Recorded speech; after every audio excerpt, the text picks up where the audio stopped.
വൂഹൂ welcome back. New castle യുണൈറ്റഡിൻ്റെ മാച്ചും അതും cent James സ്റ്റേഡിയത്തിൽ വെച്ചിട്ട് പിന്നെ ക്യൂസൈഡ് കാർണിവലും ഒരുമിച്ച് വന്നൊരു ദിവസമായിരുന്നു കേട്ടോ. And it was a Saturday too. വേറെ എന്ത് വേണമല്ലേ? പിന്നെ സമ്മറിൻ്റെ കാര്യത്തിൽ ഏകദേശം തീരുമാനമാവാനായിട്ടുണ്ട്. So the whole city was in a celebration mood. Carnival എൻട്രിയിൽ തന്നെ ജോയിൻറ്റ് ബബിൾസ് ഉണ്ടായിരുന്നു. Then I met this magic man and he did pose for me to.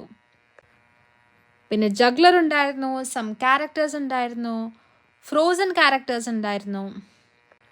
അവരുടെ കൂടെ കുട്ടികൾ ഡാൻസ് കളിക്കും പാട്ട് പാടുകയൊക്കെ ചെയ്തായിരുന്നു. അതിനുശേഷം they had a performance by this girl called Ruby. She did a great job. The whole event was free entry ആയിരുന്നു കേട്ടോ. ഒരുപാട് ആക്ടിവിറ്റീസ് ഉണ്ടായിരുന്നു, ഫേസ് പെയിൻറ്റിങ്, ബോട്ടിങ്, അങ്ങനെ എങ്ങനെയെന്നൊക്കെ പറഞ്ഞിട്ട്. അത് കഴിഞ്ഞിട്ട് ഈ മൂപ്പരുടെ ഷോ കഴിഞ്ഞിട്ടാണ് ഞാൻ വീട്ടിൽ പോയത്. ഈ മൂപ്പരും പൊളിയായിരുന്നു.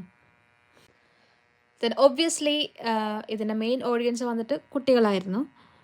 കാർണിവൽ കഴിഞ്ഞ് തിരിച്ച് വീട്ടിൽ പോകുന്ന വഴിക്ക് ഞാനൊരു ചൈനീസ് സൂപ്പർ മാർക്കറ്റിൽ കയറിയിട്ട് സ്ട്രോബെറി ചീസ് സാൻഡ്വിച്ച് വാങ്ങിച്ച് കഴിച്ചു. മീൻവൈൽ ഫുട്ബോൾ ഫാൻസ് എല്ലാവരും സ്റ്റേഡിയത്തിലേക്ക് പോയിക്കൊണ്ടിരിക്കുകയായിരുന്നു. അപ്പോൾ അത്രേ ഉള്ളൂ. Bye bye. ഫുൾ വീഡിയോ കാണാൻ മറക്കരുതേ.